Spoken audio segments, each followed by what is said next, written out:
coat so we can actually see more than we can feel. It's a lot easier to see your high-low spots than it is to try to do a Braille Institute finding of them. A lot of people, when they lay down a Bondo, they like to use a 36 grit sanding block. The problem with that is it's just too abrasive. You have too much chances of your phantom scratches coming up later and causing problems. So, first thing I'll do is spray a fog coat on it. I like to get these little ridges down.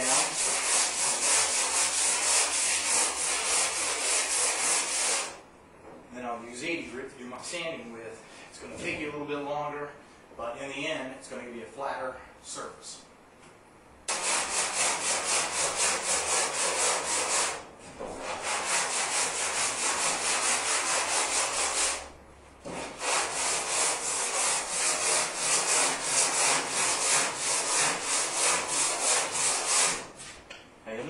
Sand, I crosshatch one way, then the other way, then mix in another way.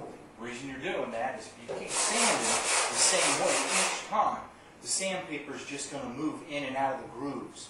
So what you do is you sand a couple of times one way, and it sets all of your scratches up in one area. And when you come back the other way, it'll take all those down. So crosshatch, you have to sand less time instead of more.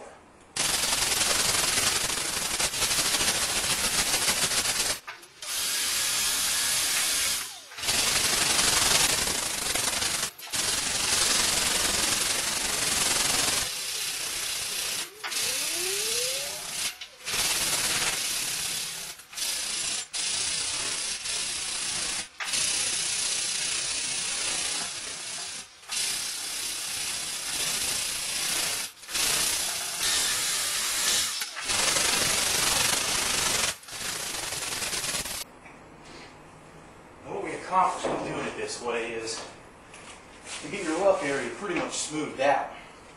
Now what we're going to do is we're going to put filler on this whole fender, or this whole side right here.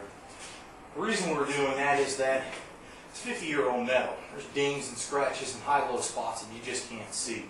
Yes, you can put several coats of primer on this and sand it down, but then you'll find your low spots later. You'll have to put filler on then. This just makes it easier in the long run, even though it may not seem like it at first glance.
Luckily, the top of our hood was in good shape, so we don't have to put any filler here.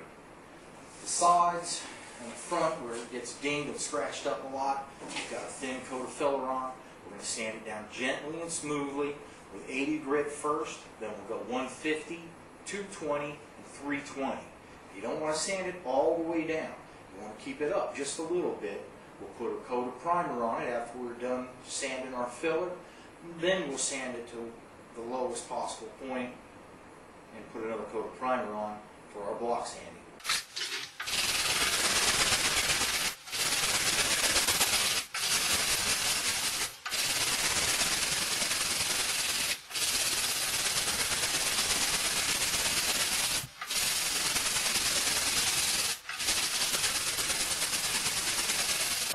you get done doing a light sand with your 80 grit, before you get all the way down to hitting shiners, you'll start noticing maybe a few air bubbles here and there and a few low spots.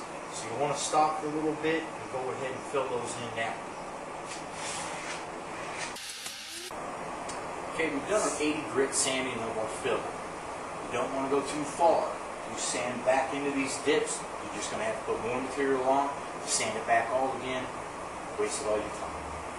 Now what we're going to do is go fog it again, and we're going to sand down to 150.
Sand.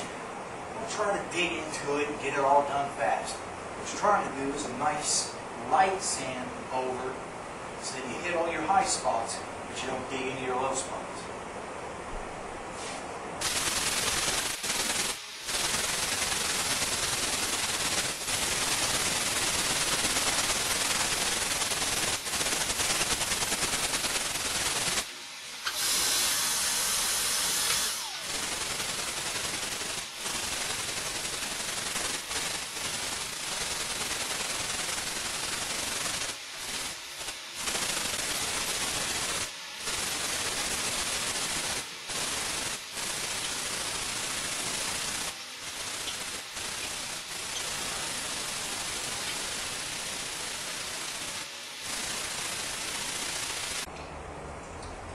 Okay, we've got a 220 sanding done. One more block sand, ready to prime.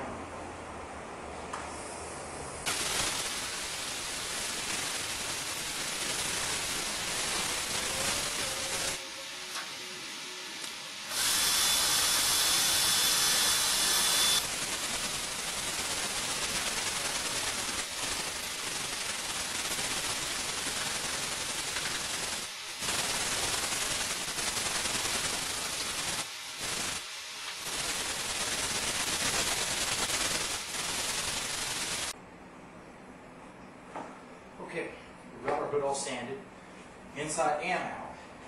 And you'll have bare shots of metal here and there. So you don't want to get your acid primer again and hit those few areas.